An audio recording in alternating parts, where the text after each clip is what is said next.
On the sidelines of the World Investment Conference held in New Delhi, Jessica Taneja spoke with Susanne Pulverer. She is the CEO of IKEA India about the Swedish firm's funding and expansion plans in India. Let's listen in. We have with us Susanne Pulverer. She is the India CEO and CSO for IKEA. Thank you for speaking to DD India, Susanne. Tell us about the current operations and how you're planning to go big when it comes to the Indian market. Yes, we have been here now 40 years doing purchasing and sourcing and 5 years of retail. So the first phase of our retail establishment is now behind us. We are taking the learnings and we are in a phase of planning for the next. India is a growth market and a very important market for IKEA. Right, and IKEA has invested more than 10,500 crores in the past decade. Seems to us that India is an important market for the Swedish firm.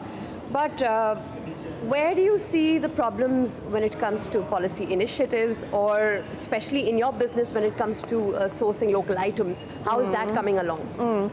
I think we get a lot of support from the government in the forms of policy making. So, for example, the whole digitalization, the build-up of infrastructure, there are improvements on taxation that is really making ease of business, and that we have seen now over the past years when we have been operating.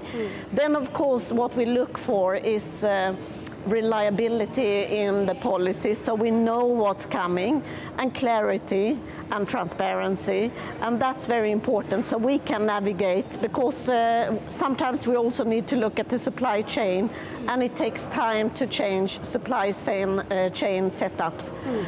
But overall, I think very good dialogue with the government, and we work together, all partners that are connected to the business we do, and that's how you can move forward. Right, and the operations in India do seem to come across as IKEA is doing pretty well. There's in Hyderabad, Bangalore, etc. Do you plan to expand further, and what are your expansion initiatives, and what are your expansion programs when it comes to sort of taking your business ahead and covering more bases in India, because this kind of model would be sustainable, don't you think? Yes. No, Delhi is of course the market we eye at now and plan for opening, and we have 2 big projects online, and we are looking at also further expansion. Then we look at also other places in India, and that is in the making. So too early to reveal any figures or exact, but Delhi, we should have course, an IKEA store in Delhi soon. Absolutely, yeah, soon. It will take a little bit of time, but it's coming up in the first one in Gurgaon for sure.